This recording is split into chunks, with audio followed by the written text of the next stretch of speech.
Hello po mga kababayan, once again, magandang gabi po sa ating lahat. Ngayong gabi po ay pag-uusapan po natin itong isang interview dito po kay Attorney Trixie Angeles, mga kababayan. Ang sabi po dito, may title po ito, ang ating freedom of expression ay nagkakaroon ng pressure.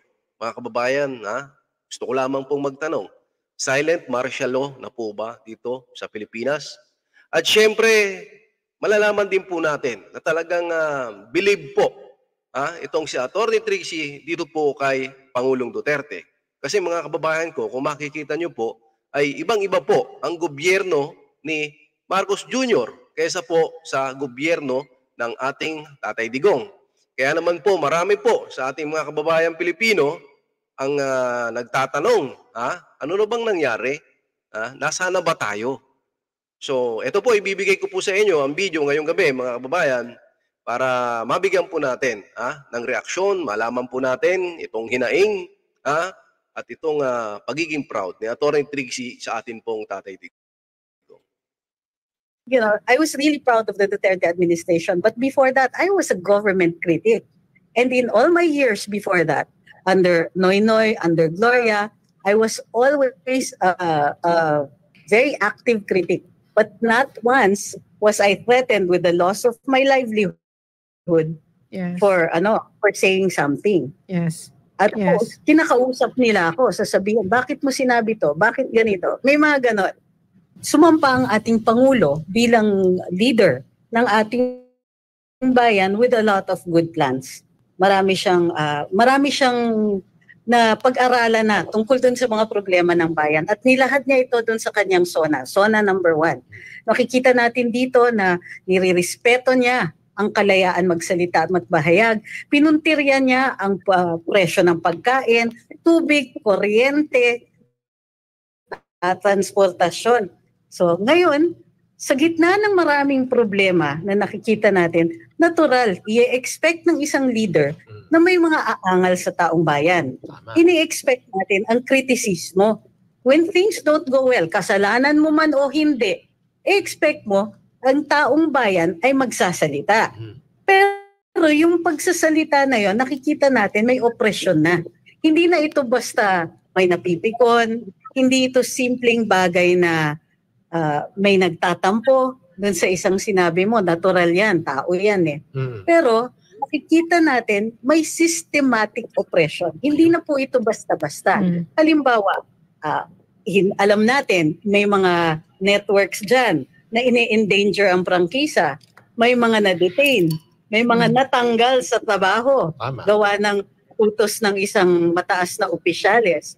Tapos, hindi lang yan nagbabayad ang gobyerno or at the very least, hindi nila sinasalungat yung balita na may mga trolls na binabayaran ng gobyerno para atakihin ang ordinaryong mamamayan na nais lamang magsalita at magpahayag ng kanilang damdamin at saloobin. Sa gitna ng mga krisis, may krisis tayo sa kuryente, hindi nila pinag-uusapan yan. Nagtaas ang presyo ng tubig. Nagtataas ang presyo ng pagkain. Sa gitna ng lahat ng ito, ang unang nilang naiisip, baguhin ang saligang batas at matahimikin ang ilang mga taong nagsasalita at nagpapahayag. Saan ka nakakita na gano'n ang reaksyon? Na imbis na atupagin ang solusyon sa mga problema na alam naman nila kung ano yung mga solusyon na yon, ay ang aatupagin nila yung kritisismo. Yes. Ang aatupagin, pagbabago sa saligang batas na hanggang ngayon hindi nila ini-explain kung ano ang specifics nun. So, natural, magtatanong tayo, nakikita natin may mga government officials, nagpapabaya, sino bang in charge sa tubig? Yes. Sino bang in charge sa kuryente? Sino bang in charge sa deteriorating conditions ng ating environment? Marami tayong problema. Pero yung mga kalihim, parang wala tayong naririnig sa kanya. But the buck stops with the leader. Exactly. Kasi nasa leadership na yan. Kung ang mga tao mo hindi na nagpo-perform, natural, magtatanong ang taong bayan, Mr. President, ano na? Pero anong nakukuha natin? Maswerte tayo kung deadma lang eh. But instead, may oppression. Yes. Bakit ganon? May problema, pero you shoot the messenger. Now, hindi na, binigyan, ito yung maganda pa niyan, ha? Binigyan natin ng oras. Hindi po ito first 100 days. Hindi ito first 6 months. Patigidig na tayo, magdadalawang taon na. Pero anong nangyayari? Instead of more information, we get less.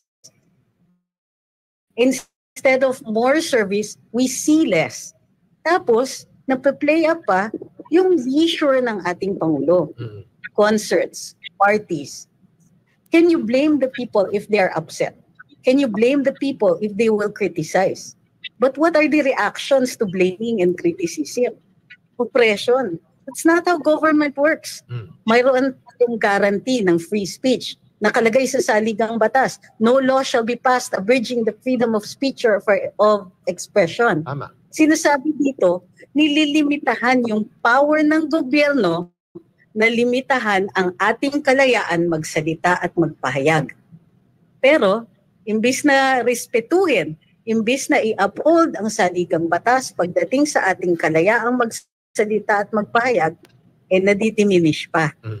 So what are we expected to do? Alam niyo ba na the right to free speech is a social valve? Nagre-release siya ng pressures. Siyempre, di ba, nagkakaroon ng social pressures, societal pressures. Poverty alone is one of the biggest pressures on society. So, binibigay ng saligang batas yung pagkakataon na makavent ang taong bayan. But instead of venting, you see threats. You see threats on removing franchises, removing hosts, flaws. You see accounts on social media getting taken down. And the worst part is, walang explanation. Yeah. Walang statement. Yes, attorney. Attorney question. Attorney question. So, itong oppression that you're talking about right now, is this the first time that you're feeling it? Is this the first time that you're experiencing it? Oh, definitely. Kasi kahit noon, matagal na tayong nag-activista. I was really proud of the Duterte administration. But before that, I was a government critic. And in all my years before that, under Noynoy, under Gloria, I was always a very active critic. But not once was I threatened with the loss of my livelihood for saying something. Yes. At kinakausap nila ako, sasabihin, bakit mo sinabi to? Bakit ganito? May mga ganon. May papadala sa akin na government official at sasabihin, alam mo, hindi naman yan yung intention ng gobyerno. Pero there was movement on their part. They would somehow address the criticism. Pero they would never tell me na tanggalin ka namin sa ganyan. Grabe po mga kababayan, ayan, narinig po natin. Narinig po natin mga kababayan, siguro, yan din ang nararanasan, Yan din siguro ang eksplanasyon ng ilan po sa ating mga kababayan Pilipino. Kasi mga kababayan, ang problema dito, ang dami-dami pong problema ng Pilipinas. Pero kung makikita nyo po, ang mga balita natin ngayon, talaga nakatutok lamang dito sa PIPI na to.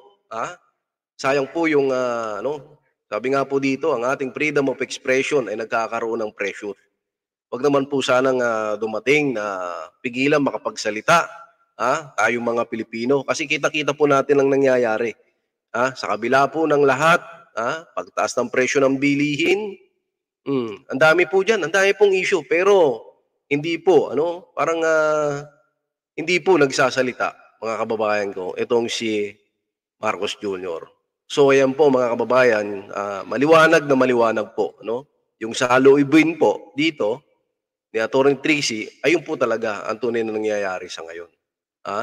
So mga kababayan, ano po ang masasabi nyo dito sa video na ito ni Atty. Trixie? Ayan, i-comment nyo po dito sa ating comment section sa baba. Muli, magandang gabi po sa inyong lahat. Ako po si Barak TV. Maraming salamat po sa inyo. Mahalin po natin ang Pilipinas. Mabuhay.